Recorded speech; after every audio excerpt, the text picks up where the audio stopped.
Fantastic. Now we're recording. Now we're recording. Yeah, great.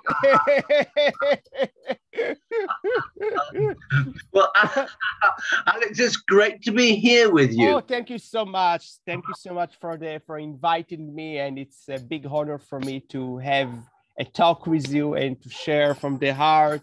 Lovely. And to enrich our listeners as well, our audience. Yes, yes, for sure.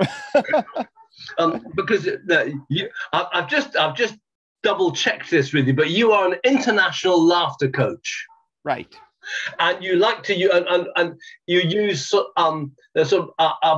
very much sort of provocative therapy. Provocative and paradoxical therapy, sure, yes. Sure, yeah. And you're also, of course, you're also known for this thing called gibberish. Sure, gibberish improvisation, nonsense, Zen improvisation, and any non-linear bypassing intellect method. Yes, yes. But we want to target to self-acceptance. We want to provoke people to accept themselves as they are. Okay, unconditionally. That's why we use all those things. Yes, yeah. Now I imagine you see that that somewhere in this process, you uncover and connect with this thing called joy. Joy is very important thing in my life. Yeah. Yeah, yeah. So what exactly is joy to you? What does it mean to you, Alex? Yeah. Actually, from what I see the word joy is the flexibility of a person to move through different emotions without being stuck in one emotion. So if a person can express laughter and sadness and boredom and shame and despair, but without being attached to any of them, without being condemned by any of them, but only to learn how to play with this different variety of these emotions, then there is joy, because you move through your emotions and you play with them, and you know that emotions are disappearing from time to time. It's not that you get the same emotion for all your life, but they are moving. And when you let it happen, then you can be very, very joyful. Okay? It's like a clown. The clown can hold all spectrum of emotion. It doesn't need always to laugh. Laughter is only one part of us. But if we can be in that process of let's embrace all emotions we have without without trying to change them or to fight them, then you are joyful. Then this is happiness. Wow. Very nice. So this is also anger, all kind of emotion. Yes. Just be there, learn to play with it at will, surrender to it and say, wow, it's disappearing. Beautiful. That's it. It's the very nature of all our emotions. Then it's joy. It's a true joy. Fantastic. Authentic joy. Yes. Yes. So really, self-acceptance leads to joy.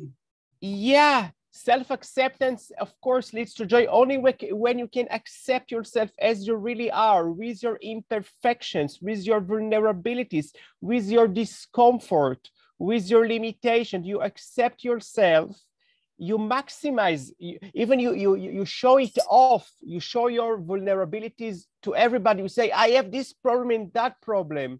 You accept yourself.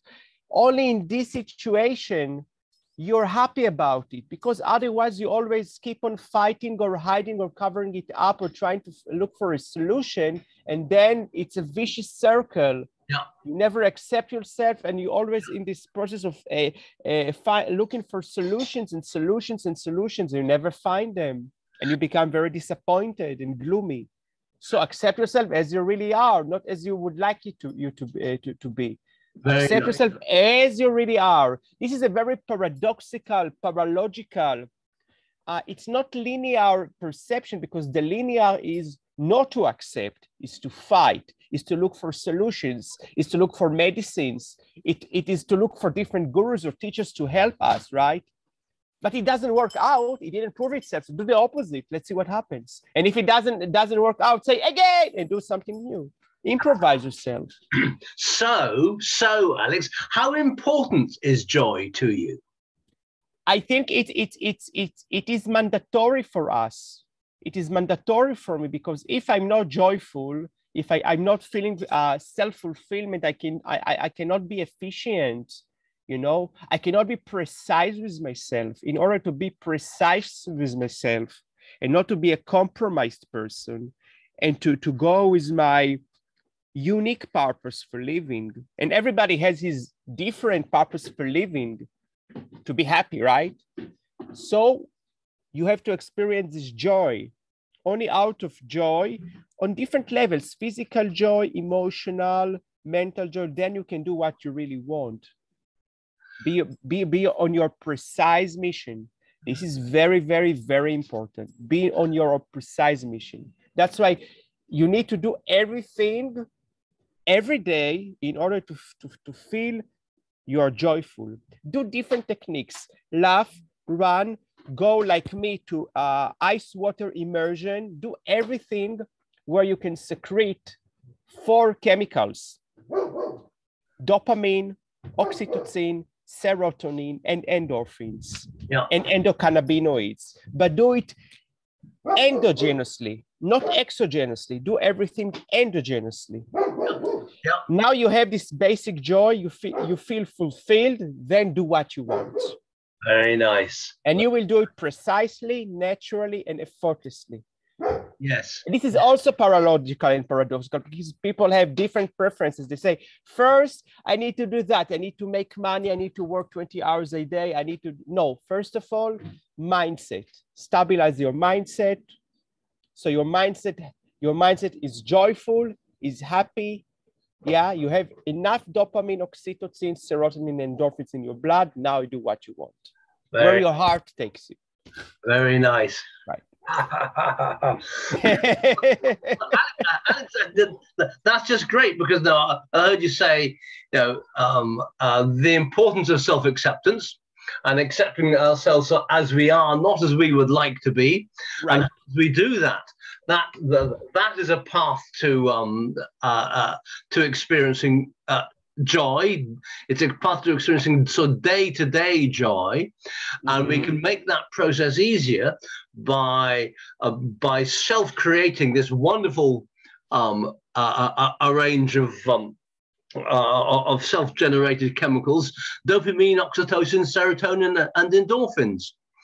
Those 4. DOSE, it's called dose. Dose, I know. And you need them in a big dose. Yeah, well, great. As much as possible. And there are many, many different ways to get them. Not only one way, but choose something and do that and commit to it. And when you commit to it, it becomes natural. Every day you're disciplined to create your DOSE first. Then all your day is just flowing. And what we want in life: spontaneity, fluidity, creativity, improvisation. This is what we need. Fantastic. This is joyfulness. Fantastic. When you improvise your life, you are joyful, right? When you go with your authentic self, when you are authentic to yourself, also you are joyful, right? Very nice. Yeah. For this, you need those chemicals. Very, very, very important. However, if you wake up in the morning and you feel some sadness, you feel despair, you feel depression, you feel gloominess, surrender to it paradoxically. Give it a full room. Give it a full room, but at your will, because when you give a full room to your sadness at your will, you're not the victim of your sadness, you're the captain of the ship. Then you feel much better. This is laughter for me. This is joyfulness for me. Very nice. Surrendering, playing. This is the play. You know, it reminds me again what Charlie Chaplin once said, that in order to laugh, one should take his pain and play with it. This is a play. Yes. You are the master. You are the captain of your ship, of your immune system, of your emotions. Let's be captains and sail towards into our joy. Yes, yes, yes, yes. You are the sailor. You are the gardener of your garden. You are the sailor. You are the captain of this boat, of this ship. Sure, sure. This is a choice. This is a matter of mindset. Freedom of choice. Viktor Frankl once said about freedom of choice. In every moment, we have this freedom of choice to choose what is our attitude. Yes. What is our attitude towards life? We can be victims, or we can be captains. Yes. If we don't know how to accept ourselves and accept the reality, then we never be satisfied. You know, we are always in this fighting, and this is not good for the immune system. Yeah, yeah. Alex, fantastic. This has been fantastic. Thank you so much. It's been lovely, and I just so love the paradoxical approach to self-acceptance. Yeah. Way to joy. Alex, thank you very, very much for taking. Thank you so much. Okay, bye for now. Thank you. Bye. Yeah.